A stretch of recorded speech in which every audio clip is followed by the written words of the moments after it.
Hello everyone and welcome back to another Raiders video. In this video, I'll be giving my Byron Young scouting report, so let's get into it. The defensive tackle out of Alabama is a consistent run defender. His technique is defined in run defense. He knows how to shed blocks frequently. His good length helps him gain leverage. He's powerful at the point of attack. He's able to react quickly to blocking schemes. He keeps his eyes in the backfield. He can also move down the line of scrimmage to make a tackle. His good step and sudden burst off the line helps him splice gaps. He's good with his hands overall. He has good hand placement. He can lock out against offensive linemen, tackle the ball carrier. He has good hand technique on pass rushes as well.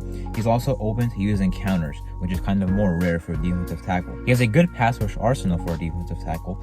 His effort and motor show up on film.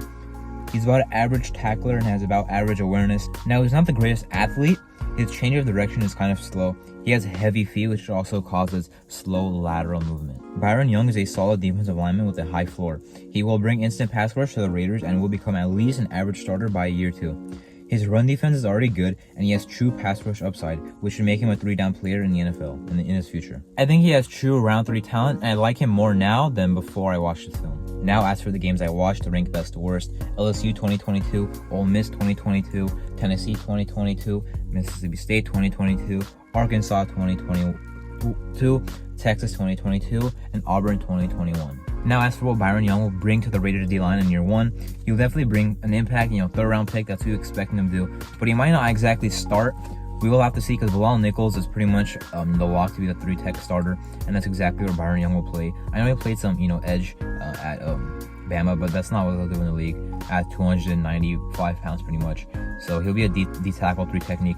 Bilal Nichols is the guy for this year at 3 technique. 1 year left on his deal, but has to improve, or else his job could get stolen this year, and he might not get a contract ever again if he doesn't show out this year. But then you have Jerry Tillery, but he's more of an only pass rush guy at 3 technique, who's only gonna be a 3rd down guy for what his role is gonna be. He can't really stop the run. That's where Byron Young can beat him out. Byron Young can stop the run, and of course get after the quarterback as well. Tillery being on a 2-year contract, and Bilal Nichols being on a 1-year contract, that 3 technique spot could be up in the air next year. I think Byron Young would take it just because he's also better against the run and a guy you can trust to be a 3-down player.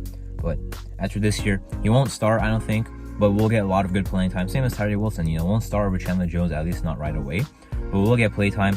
We'll make an impact. Byron Young is a solid prospect, and he's a 3rd round pick. With our defense being a lot of pieces away, you're gonna rely on the second defensive player you drafted in this year's draft class. So Byron Young, we expect him to make an impact. We expect him to be a solid player at least down the line.